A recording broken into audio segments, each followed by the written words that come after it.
नमस्कार दोस्तों। आजकल जो है मेरठ कांड जो है, जो सौरभ राजपूत, मुस्कान रस्तोगी और साहिल शुक्ला का कांड जो है, लोगों की अभी पुराना नहीं पड़ा है, अभी 6-5 दिन हुए हैं। ऐसी देश में अब कई इसी तरह की कई मुस्कानें पैदा हो गई हैं, जिन्होंने अपने प्रेमी के द्वारा अपने पतियों की हत्या को करा दिया है। इस मुस्कान के अलावा जयपुर में एक लड़की होती है, उसने भी प्रेमी के द्वारा मार के अपने पति को और वहां ड्रम में भर्ती किया था, भर दिया था सीमेंट से। यहाँ बोरे में उसको हाथ पांव तोड़ के काट के जो है बोरे में उसकी डेड बॉडी भर ली जाती है और स्कूटर मोटरसाइकिल पे लाद के जो है वो पूरे शहर में घूमती है, चक्कर लगाती है। उसके जो है कई वीडियो वायरल हो रहे होते हैं।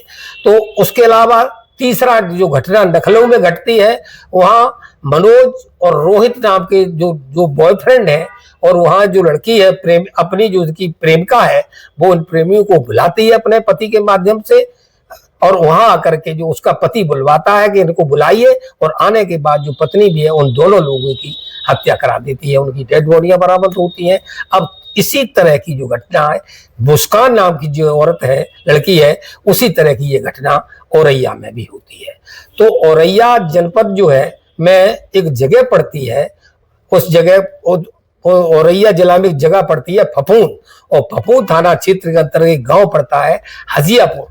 हजियापुर गांव में जो एक लड़की प्रगति नाम की जो लड़की रहती है, यादव है, वो जो जवानी की दहलीज पर जब 20 साल की अवस्था हो जाती है तो उसके पैर जो है बहक जाते हैं, कदम डगमगा जाते हैं, और वो अपने एक पड़ोसी जो उसका हुआ करता है, उसका नाम जो है अनुराग यादव होता है, उस अनुराग यादव से उसकी मोहब्बत हो जाती है, नैनाचार हो जाते हैं।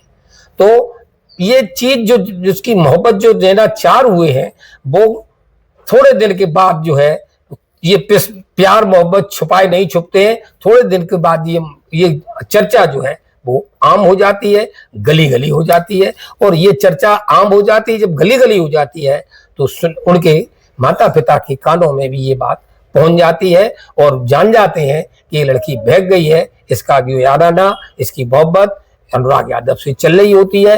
तो आनंद फानंद में जब कोई लड़की या कोई लड़का बहकता है तो जो हर के गार्जियंस होते हैं उनके मन में एक ही चीज आती है, क्यों न इसकी शादी कर दी जाए। तो दोस्तों, इस लड़की के लिए भी जो है, इस लड़की जो प्रगति के लिए भी लड़का देखा जाता है, और लड़का क्या देखा जाता है, जल्दी जल्दी ये शादी करते हैं। तो इनकी जो बड़ी बहन जो है, थाना मैनपुर, एक जिला जनपद मैनपुरी पड़ता है, उस मैनपुरी में एक थाना पड़ता है भोगांव, और भोगांव थाना क्षेत्र के अंतर्गत एक गांव पड़ता है नगला दीपा। नगला दीपा में जो है एक लड़का होता है, उसका नाम होता है संदीप यादव। संदीप यादव के लिए इस जो लड़की है प्रगति, उसकी बड़ी बहन ब्याही जाती है। तो उसका जो छोटा उसका भाई होता है, उसका नाम जो है होता है दिलीप कुमार, दिलीप यादव, जिसकी उम्र लगभग 25 साल है। वो लड़का पसंद आ जाता, क्योंकि वो देखा ही हुआ रिश्तेदार है। तो आनंद फानंद में जो है उसकी शादी तय कर दी जाती है, और शादी जो है तारीख निश्चित की जाती है। वो तारीख आती है 5 मार्च 2025। 5 मार्च 2025 को जो है उस लड़की की शादी दिलीप कुमार से कर दी जाती है। दिलीप कुमार का परिवार जो है एक शिक्षित भी परिवार है। दूसरी बात यह है कि वो परिवार जो है मतलब धनी परिवार है। उसके परिवार में जो दिलीप बाबू है, चूक रहने उसका जन्म स्थान जरूर भोगांव है, नगला दीपा, मगर वो यहाँ औरैया में मकान किराए पर लेकर के जो है कन्नौज और औरैया में अपना हाइड्रा, अपनी मशीनें, जेसीबी, क्रेन मशीनें चलाता है। उनके पास जो है एक दर्जन हाइड्रा और एक दर्जन क्रेन मशीनें हुआ करती हैं, जिसकी देखभाल ये दिलीप बाबू करता है। इसकी शादी जो है 5 मार्च को हो जाती है, और ये विदा होकर के लड़की नगला दीपा जाती है। 10 मार्च को उसकी चौथी चलती है। अब ये इतना होने के बावजूद है जो लड़की है अपने प्रेमी को भूल नहीं पाती है। अब प्रेमी की याद इसे सताती है और प्रेमी से मिलने के लिए आतुर हो जाती है। चूंकि इस घर में कई लोग मायके में, जिसके जो परिवार हजियापुर है, वहां रिश्तेदार रुके होते हैं 5 दिन की चौथी थी, तो रिश्तेदार रुके होते हैं, इसलिए ये उस लड़की से मुलाकात नहीं कर पाती है, बात नहीं कर पाती है। अंत में ये लड़की उसको फोन लगाती है और फोन लगाने के बाद तय करती है कि हाईवे किनारे जो होटल बना हुआ है, हम उस होटल में मिलते हैं। तय समय अनुसार जो है वो लड़का, उसका बॉयफ्रेंड है जिसका नाम अनुराग यादव हुआ होता है, वो अनुराग यादव उस जगह पे पहुंच जाता है। ये रूम, एक कमरा अपना बुक कराते हैं, उसमें बैठते हैं, जिस्मानी संबंध बनाते हैं। उसके बाद जो है वो लड़की अपने दिल की बात कहती है, और दिल की बात क्या कहती है, वो ये कह रही है कि मुझे आपके साथ जीवन काटना है, मुझे किसी कीमत पे वहां पर नहीं रहना है। अब प्लान, इस लड़की का सातिर दिमाग, सातिर प्लान अपना काम करना शुरू कर देता है, और वो क्या कह रही है अपने प्रेमी से कि अभी हमने शादी हमारी और आपकी नहीं हो पाई, जब तुम जो है उस दिलीप का मर्डर कर दोगे, रास्ते से हटा दोगे, तो मेरा भेष जो है, मैं विधवा हो जाऊंगी, और जब मैं विधवा हो जाऊंगी तो आपसे जो मेरे घर वाले शादी का विरोध भी नहीं करेंगे और हम आपकी होकर के रह जाएंगे। अब जब हम आपकी बन के रह जाएंगे तो हमारा आपका मिलन हो जाएगा, जिंदगी कट जाएगी, और जो उसका जो प्रॉपर्टी है महेंद्र सिंह की, वो हमारे नाम आ जाएगी। वो प्रॉपर्टी जो है दिलीप बाबू की प्रॉपर्टी जो है हमको मिल जाएगी। देवर जो दिलीप, जो उसका हस्बैंड दिलीप, उसकी प्रॉपर्टी मेरे हिस्से में आ जाएगी, और उससे सब अपना जीवन यापन करते रहेंगे। अनुराग जो लड़का यादव है वो गरीब परिवार से है, उसके पास मात्र एक ट्रैक्टर है, उस ट्रैक्टर के जो चलाता है, मजदूरी करता है, उससे ही जीवन यापन करता है। तो वहां पर ये दिलीप कुमार से जब ये लड़का अनुराग से जब प्रगति बात करती है होटल में, तो वो तैयार हो जाता है। लेकिन वो एक बात कहता है कि हमें और आपको दोनों को सेफ रहना है। तो लड़की ही बता रही है कि अब आप लोग जो बात करेंगे वो सिर्फ व्हाट्सएप कॉल से बात करेंगे, अमूमन जो बात होती है मोबाइल से, वो बात हम लोग नहीं करेंगे, और ऐसा ही वो करते भी हैं।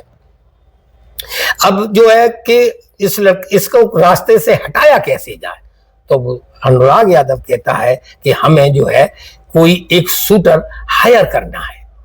तो शूटर हायर की बात चलती है, और इनको जो है एक जो शूटर मिल भी जाता है, और उस शूटर का नाम जो है रामजी नागर हुआ करता है। रामजी नागर को बुलाया जाता है।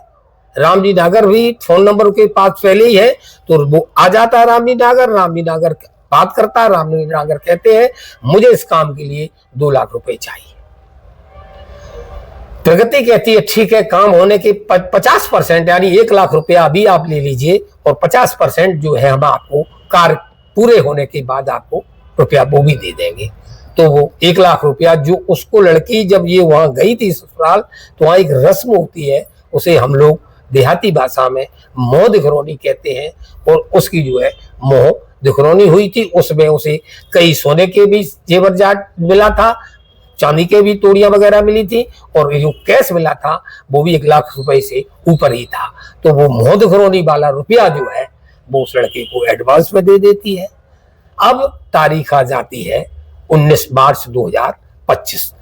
19 मार्च 2025 को जो है, जो दिलीप बाबू है, वो जनपद कन्नौज में एक जगह पड़ती है उमरदा जगह में, जो अपना हाइड्रा लेकर के जो है काम करने के लिए वहां जाता है। और ये लड़की है उसी वक्त पूछती है प्रगति कि तुम कब वापस आ रहे हो, तो वो बताता है कि मैं शाम को भी वापस आ जाएंगे। 19 मार्च का दिन हुआ होता है। तो जो अब ये खबर जो है वो अपने प्रेमी अनुराग को बता देती है, अनुराग यादव को, और अनुराग यादव जो है उस रामजी नागर को बता देता है। रामजी नागर अपने 2 साथियों के साथ आकर के जो है, यहाँ एक पटना नहर बोलते हैं जगह होती है, वहां पर आकर के जो है वो छुप जाता है। अब जो दिलीप बाबू है वो अपना हाइड्रा लेकर के उसी रास्ते से आ रहा होता है। ये उनकी मुलाकात हो जाती, इन्हें वो रोक लेते हैं ये षड्यंत्रकारी 3 लोग, और मोटरसाइकिल पे, और उसे ये कहते हैं कि हमारी जो है हमारी कार पटना नहर में गिर गई है, हमें उस कार को खिंचवाना है।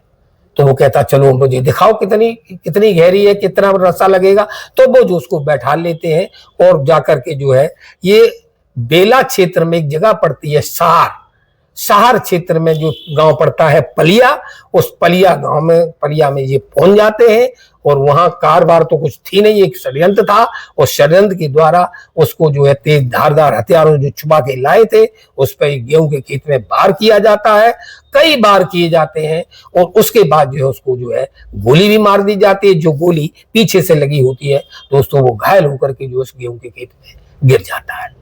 अब जब ये घायल हो जाता है तो उधर से कुछ लोग जो तो भाग जाते हैं, कुछ लोग जो उधर से गुजर रहे होते हैं, वो 19 तारीख को बात है, घटना 19 मार्च की, तो पुलिस को सूचना करते हैं। पुलिस आती है मौके पर।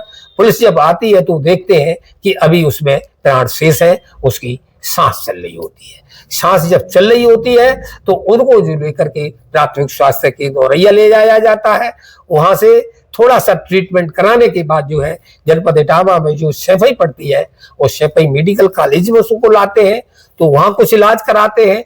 अब इनको ये लग रहा है होता किसी भी कीमत पर चाहे पैसा उसके बराबर तौल के बराबर भी देना पड़े मगर मेरा आदमी ठीक होना चाहिए, मगर ऐसा होता नहीं है। उन्हें भरोसा यहाँ भी नहीं होता है तो वहां से भी रेफर कराते हैं और रेफर कराने के बाद वो आगरा एसएन मेडिकल कॉलेज पहुंच जाते हैं। वहां पर भी थोड़ी देर इलाज कराते हैं लेकिन रिलीफ उसे वहां भी नहीं मिलता है तो वो है फिर छुट्टी कराते हैं और ले जाकर के वो है ग्वालियर, जो मध्य प्रदेश में जगह पड़ती है ग्वालियर भी बहुत अच्छा अस्पताल है दोस्तों, वहां पर ले जाते हैं। लेकिन वो जीवन मौत से संघर्ष करता हुआ 21 तारीख को जो उसकी मौत हो जाती है। 21 तारीख को जब मौत हो जाती है तो उसका पोस्टमार्टम कराया जाता है। पोस्टमार्टम कराने पर तेज धार हथियार के निशान आते हैं और गोली मारने के भी निशान आते हैं। जब गोली मारने के निशान आते हैं तब जो है उनको मालूम पड़ जाता है कि इसकी हत्या की गई है। अब ये हत्या की खबर सुनकर के जो है 20 तारीख को जो लड़की प्रगति है वो नगला दीपा पहुंचती है जाकर के। षड्यंत्रकारी महिला लड़की नगला दीपा पहुंचती है प्रगति और वहां जाकर के जो करोड़ क्रंदन करती है, जो रुदन मचाती है, उससे भी जो सुन रहे होते हैं लोग वो भी भाव विभल हो जाते हैं और कहते हैं कि अरे राम तुमने क्या किया, इस लड़की की अभी हाथों की मेहंदी भी नहीं सूख पाई है और तुमने थोड़ी सी भरी जवानी में इसको विधवा बना दिया है। अब पुलिस तफ्तीश करती है। जब पुलिस तफ्तीश करती है सीसीटीवी कैमरे देखे जाते हैं। सीसीटीवी कैमरों में वो उस आदमी को जो दिलीप बाबू हैं उनको ले जाया जा रहा है, उसमें दिखाई साफ देता है और जो मोटरसाइकिल नंबर है उस मोटरसाइकिल नंबर को ट्रेस किया जाता है। उससे पता चल जाता है ये किसकी मोटरसाइकिल है और उनको पर पकड़ा जाता है। और उनके पकड़ने के बाद जो है उस जो लड़का जो उसका बॉयफ्रेंड है अनुराग यादव, उसको भी पकड़ा जाता है। जब वो अनुराग यादव को पकड़ा जाता है तो अनुराग यादव का मोबाइल चेक किया जाता है। मोबाइल चेक में उस लड़की प्रगति के साथ कई उसके नेकेड फोटो, सेक्स करते हुए फोटो, तमाम तरह के फोटो भी बरामद हो जाते हैं। इससे ये खुलासा हो जाता है कि इसके अनैतिक संबंध है। तो जब उसको पूछा जाता है और पहले वो इधर उधर की बातें बनाता है, हर अक्सर करता है यही, मगर जब ज्यादा सख्ती से पूछा जाता है तो वो पूरी कहानी बताता है। जो कहानी बताता है तो लोगों को भरोसा नहीं होता है, क्योंकि जो धाड़े मार करके रोने वाली लड़की है, जो धाड़े मार के रो रही है, असली षड्यंत्रकारी वो महिला ही निकलती है। दोस्तों इस कहानी को सुनाने का मतलब किसी को परेशान करना नहीं है, किसी की भावना को ठेस पहुंचाना नहीं है, किसी को बदनाम करना नहीं है, लेकिन जागरूकता फैलाना हमारा काम है। मैं जागरूकता फैलाता हूं और फैलाता भी रहूंगा। मैंने पिछले वीडियो में बताया है दोस्तों, हत्या किसी भी समस्या का समाधान नहीं है। यहाँ पर भी अगर ये लड़की उसकी हत्या ना कराती और वो ये अपने बाप मातारी से टेर के माता पिता से कह देती कि नहीं मुझे किसी कीमत पे नहीं रहना है, तो किसी माई के लाल की ताकत नहीं थी जो उसको उस पे घर पे भेज देती। वो परिवार भी पढ़ा लिखा परिवार था, पैसे वाला परिवार था। अगर वो अपनी बात वहां ससुराल वालों से भी कह देती तब भी मैं समझता हूं वो मना कर देते और कहते तुम अपना जीवन आराम से काटिए। तो ये भी एक विकल्प था, मगर विकल्पों पर विकल्प आजमाना चाहिए। हत्या कभी समाधान नहीं होना चाहिए, न हुआ है और न समाधान होगा। दोस्तों ये कहानी कैसी लगी कमेंट करके जरूर बताइएगा। नमस्कार, धन्यवाद।